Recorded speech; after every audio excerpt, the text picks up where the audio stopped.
Hello students, इस lecture में हम लोग टॉपिक जो पढ़ने जा रहे हैं स्कैटरिंग से रिलेटेड वो है relation between cross section in lab and centre of mass frame. तो प्रीवियस लेक्चर में हमने एंगल्स के बीच में रिलेशन निकाला था और इस लेक्चर में हम लोग क्रॉस सेक्शन के बीच में रिलेशन निकालने की कोशिश करेंगे। तो यहाँ पर हमने एक डायग्राम यूज़ लिया है जेटली वाली बुक से, और इस डायग्राम में हम लोग देख पा रहे हैं कि स्कैटरिंग जो है वो दिखाई गई है। यहाँ पर स्कैटरिंग इन लैब फ्रेम दिखाई गई है फर्स्ट डायग्राम में। ये बिफोर कोलिजन है। m2 मास जो है टारगेट पार्टिकल है और वो रेस्ट पर है, वेलोसिटी 0 है। और m1 मास वाला जो पार्टिकल है वो प्रोजेक्टेड किया जाता है टूवर्ड्स m2। और ये बिफोर कोलिजन की स्थिति है और कोलिजन हुई इन दोनों में, और m1 मास वाला जो पार्टिकल है वो θ1 एंगल पर स्कैटर हो गया और m2 मास वाला जो पार्टिकल है वो θ2 एंगल पर स्कैटर हो गया। तो ये लैब फ्रेम से देखा जाए तो इस स्कैटरिंग को हम लोग इस तरह से देख सकते हैं। और अगर हम लोग सेंटर ऑफ मास फ्रेम से देखें, सेंटर ऑफ मास पर बैठकर अगर हम लोग कोलिजन को ऑब्जर्व करें तो दोनों जो मासेज हैं m1 और m2 वो सेंटर ऑफ मास की तरफ अप्रोच करेंगे, एक दूसरे की तरफ अप्रोच करेंगे। और ये बिफोर कोलिजन की स्थिति है, और आफ्टर कोलिजन जो है वो ये m1 मास वाला जो पार्टिकल है वो θ1 एंगल पर स्कैटर हो गया और m2 मास वाला जो पार्टिकल है वो इनिशियल डायरेक्शन से या x डायरेक्शन से π-θ एंगल पर स्कैटर हो गया। तो हमने स्कैटरिंग एंगल्स में रिलेशन जो है वो निकाल लिया था और वो रिलेशन में डायरेक्ट यूज करूँगा और इसमें आगे बढ़ूँगा। तो वो रिलेशन एक बार हम लोग वापस लिख लेते हैं। क्या रिलेशन थे लैब फ्रेम में और सेंटर ऑफ मास फ्रेम में? जो स्कैटरिंग एंगल्स हैं उनमें क्या रिलेशन थे, तो वो रिलेशन हम लोग जो है नोट करना चाहेंगे। तो एक तो रिलेशन ये था कि tan θ1 is equivalent to sine theta upon cos theta. ये प्रीवियस लेक्चर में हमने रिलेशन निकाला था, divided by sine theta upon cos theta plus m1 by m2। तो ये रिलेशन हमने निकाला था और ये रिलेशन है θ1 में और थीटा में। θ1 क्या है? θ1 है फर्स्ट पार्टिकल के लिए स्कैटरिंग एंगल लैब फ्रेम में, और थीटा क्या है? फर्स्ट पार्टिकल के लिए scattering angle centre of mass frame में। और इसी रिलेशन से हम लोग कॉस थीटा की वैल्यू भी निकाल सकते हैं, कॉस θ1 की वैल्यू निकाल सकते हैं। प्रीवियस लेक्चर में हम लोग निकाल चुके हैं, मैं यहाँ डायरेक्ट यूज करना चाहूँगा। तो ये वैल्यू आती है कॉस थीटा और plus m1 upon m2, m1 upon m2 और डिवाइडेड बाई tan से कॉस आसानी से निकल जाएगा, डिवाइडेड बाई रूट में 1 प्लस m1 अपॉन m2 का होल स्क्वायर, मतलब m1 का स्क्वायर अपॉन m2 का square plus twice of m1 upon m2 और cos थीटा। तो ये इक्वेशन जो है वो पहली इक्वेशन से ही प्राप्त की जा सकती है। और एक इक्वेशन और हमने प्राप्त करी थी, वो थी θ2 के लिए, और θ2 के रिलेशन बड़ा आसान सा था, π-θ अपॉन 2। ये इक्वेशन नंबर दे देता हूँ मैं 3। इनका यूज हम लोग कर सकेंगे।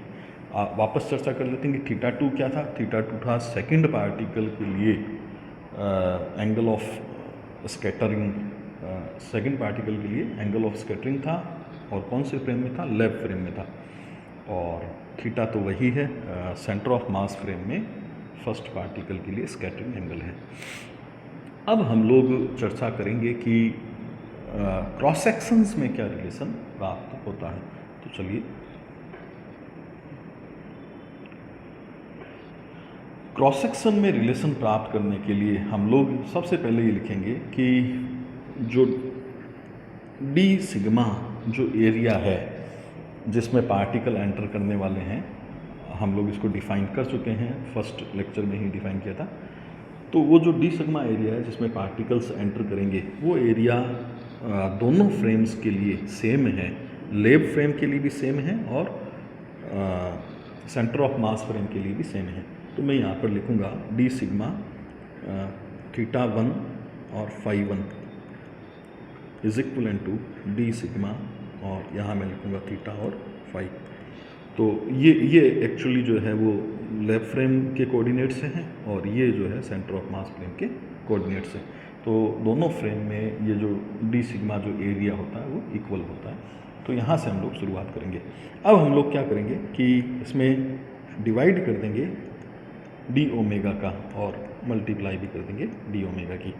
तो यहाँ तो लैब फ्रेम की बात की जा रही है, तो यहाँ फर्स्ट लिखेंगे फर्स्ट पार्टिकल के लिए, यहाँ पर भी फर्स्ट लगाएंगे। तो एक तरह से मैं कह सकता हूँ कि यहाँ पर मैंने डी ओमेगा का डिवाइड और मल्टीप्लाई किया है, और डी ओमेगा 1 का डिवाइड और मल्टीप्लाई किया है, और इधर हम लोग जो है वो डी ओमेगा का डिवाइड और मल्टीप्लाई करेंगे। आप दोनों तरफ अंतर देख सकते हैं, यहाँ डी ओमेगा 1 लिखा है मैंने, और यहाँ पर डी ओमेगा 2 की डिवाइड और डी ओमेगा की डिवाइड और मल्टीप्लाई की है, क्योंकि यहाँ सेंटर ऑफ मास फ्रेम की बात चल रही है, और इधर लेफ्ट हैंड साइड में लेफ्ट फ्रेम की बात चल रही है। तो फिर हम लोग इसको कंटिन्यूशन में लिख सकेंगे, D sigma upon D omega 1 in left frame में be written as D sigma upon D omega in center of mass frame multiplied by d omega upon D omega 1। ये डी ओमेगा 1 जो है upon में चला जाएगा उस तरफ, तो ये अपॉन में डी ओमेगा 1 अपने पास आ जाएगा।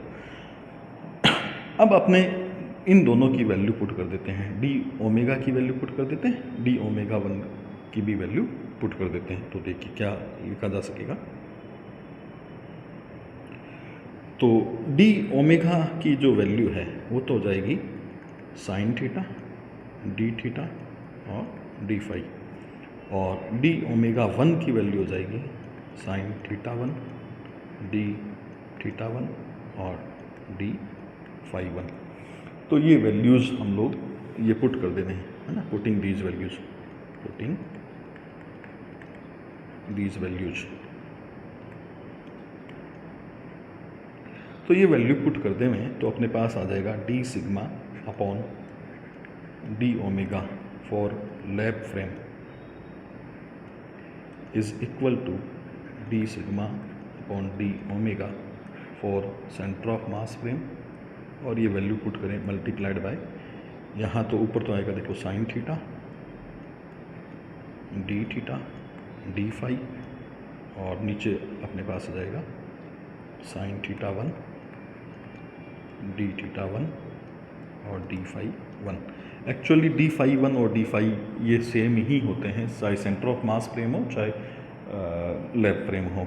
यहाँ फाई में कोई डिफरेंस, एंजियोमेट्रियल एंगल में कोई डिफरेंस होता नहीं है, तो ये तो कैंसिल आउट हो सकेंगे, ये कैंसिल आउट हो सकेंगे।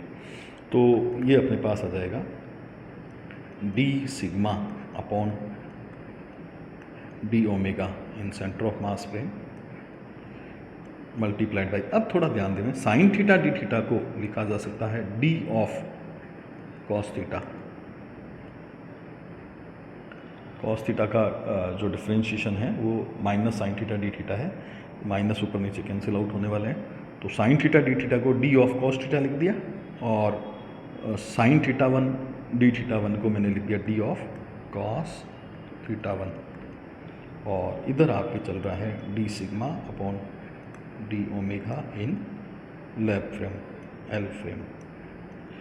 चलिए आगे सॉल्व करते हैं इसको।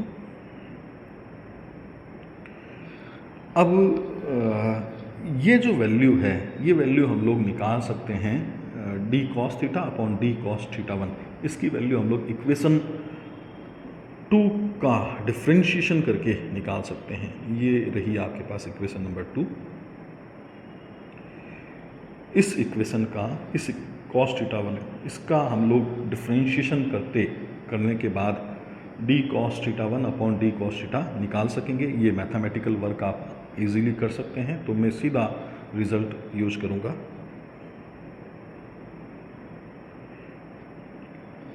तो ये इक्वेशन 2 की हेल्प से ये फैक्टर निकाल लिया जाए, तो D sigma upon D omega for lab frame is equal to अपने पास आएगा D sigma upon D omega centre of mass frame और डॉट ये जो वैल्यू है इसको सॉल्व किया जाए तो ये वैल्यू अपने पास निकल कर आती है, थोड़ा सा लेंदी वैल्यू है, 1 plus m1 upon m1 square upon m2 square plus twice of m1 upon m2 cos theta की होल पावर 3/2 और डिवाइड में आएगा आपकी 1 प्लस m1 अपॉन m2 और कॉस थीटा।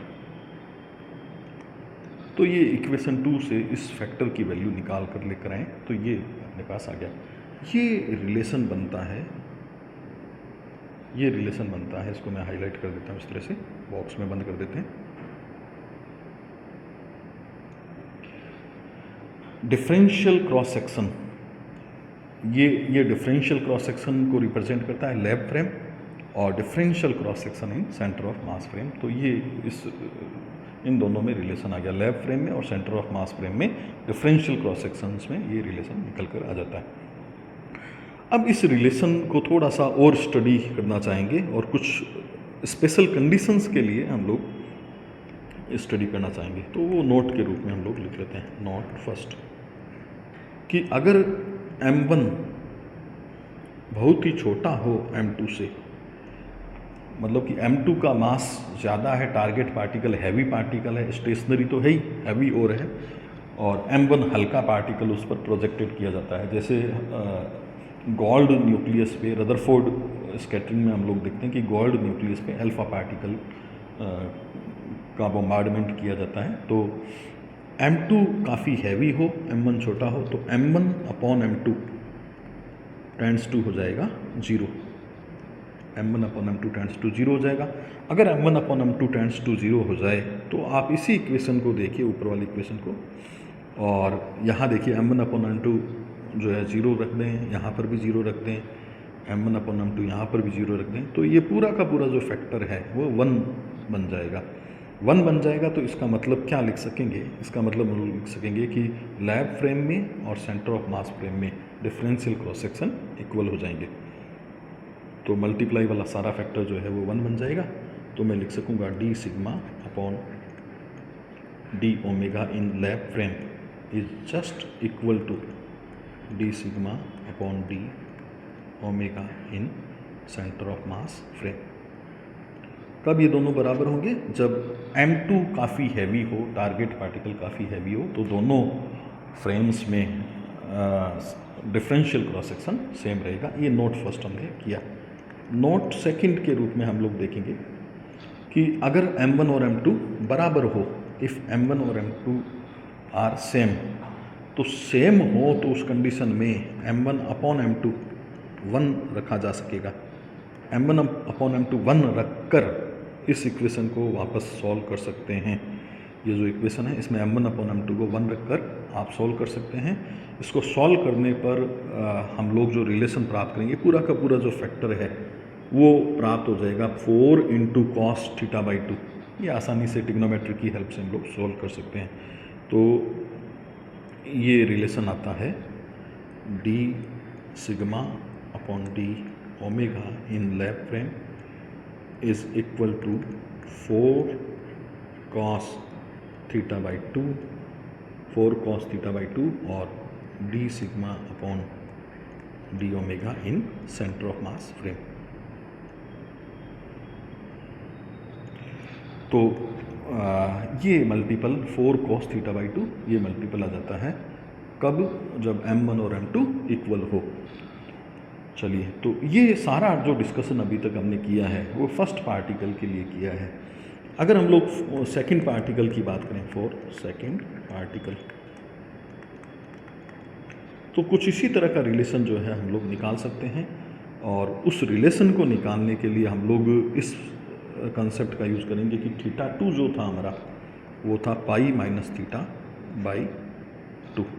इसका यूज करके हम लोग जो है वो निकाल सकेंगे D sigma upon D omega 2 दूसरे पार्टिकल का लैब फ्रेम में डिफरेंशियल क्रॉस सेक्शन, ये पूरी जो क्वांटिटी है D sigma upon D omega 2, ये है differential cross section for second particle in lab frame. और ये आसानी से हम लोग प्राप्त कर सकेंगे, ये आ जाएगा 4 साइन थीटा बाई 2, इस इक्वेशन का यूज करके 4 साइन थीटा बाई 2 और D sigma upon D omega 2 in centre of mass frame. तो सेंटर ऑफ मास फ्रेम में जो है ये आ जाएगा।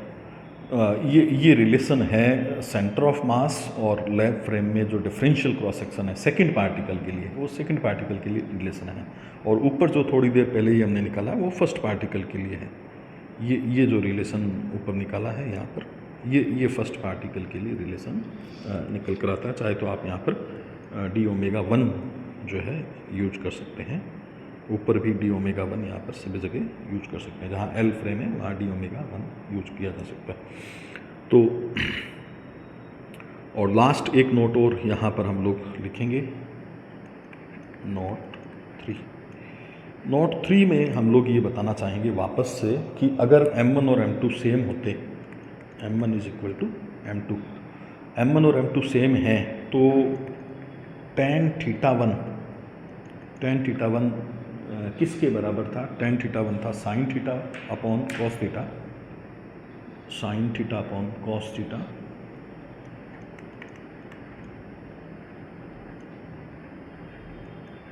और प्लस में था M1 अपॉन M2 था। यहाँ पर M1 और M2 बराबर होने के कारण यहाँ क्या आ जाएगा? 1 आ जाएगा, क्योंकि यहाँ पर फैक्टर था M1 upon M2। Equation number 1 आप देख सकेंगे। और साइन थीटा को लिख सकेंगे 2 sine theta by 2 cos theta by 2, और 1 प्लस कॉस थीटा जो है 2 कॉस स्क्वायर थीटा बाई 2 होता है। तो कॉस से एक कॉस कट जाएगा, 2 से 2 भी कट जाएगा, sine by cos tan theta जाएगा। तो ये वैल्यू आ जाएगी आपके पास tan theta 1 is equal to tan theta by 2, ये वैल्यू आ जाएगी। इससे फिर हम लोग निकाल सकेंगे कि थीटा 1 जो है वो थीटा बाई 2 आ जाएगा। थीटा 1 थीटा बाई 2 आ गया, और थीटा 2 हम पहले ही निकाल चुके हैं, वो है पाई माइनस थीटा अपॉन 2, और ये थीटा 2 है सेकंड पार्टिकल के लिए स्कैटरिंग एंगल है लेफ्ट फ्रेम में, और ये फर्स्ट पार्टिकल के लिए स्कैटरिंग एंगल है लेफ्ट फ्रेम में। और थीटा जो है दोनों ही राइट हैंड साइड में, वो scattering angle of first particle in centre of mass frame. तो फाइनली जो जिस रिजल्ट की मैं चर्चा करना चाह रहा हूँ वो ये है कि थीटा 1 प्लस थीटा 2, तो आप इन दोनों को ऐड करिए, ऐड करेंगे तो थीटा बाई 2 से थीटा बाई 2 कैंसिल आउट हो जाएगा, पाई बाई 2 इसका आंसर आ जाएगा। तो पाई बाई 2 आंसर आ गया। इसका मतलब ये हुआ कि कोलिजन के बाद दोनों परपेंडिकुलर निकल जाएंगे। ये M1 पार्टिकल है, ये M2 पार्टिकल है, M2 स्टेशनरी है, velocity of second particle in that frame is equal to 0। और अगर दोनों मास सेम हों तो उस कंडीशन में ये दोनों पार्टिकल जो कि थीटा 1 और थीटा 2 एंगल पर निकलते हैं, इन दोनों का सम जो है वो 90 डिग्री आ रहा है। Theta 1 plus theta 2 is equal to pi by 2, 90 degree आ रहा है। तो ये पूरा का पूरा जो एंगल है वो 90 डिग्री आ जाएगा। तो अगर दोनों पार्टिकल्स का मास सेम हो, सेकंड पार्टिकल स्टेशनरी हो, तो कोलिजन के बाद दोनों पार्टिकल्स परपेंडिकुलर मूव करते हैं। ये इस नोट में हम लोग बताना चाह रहे हैं। तो इस लेक्चर में इतना करेंगे, नेक्स्ट लेक्चर में कंटिन्यू करेंगे। Thank you.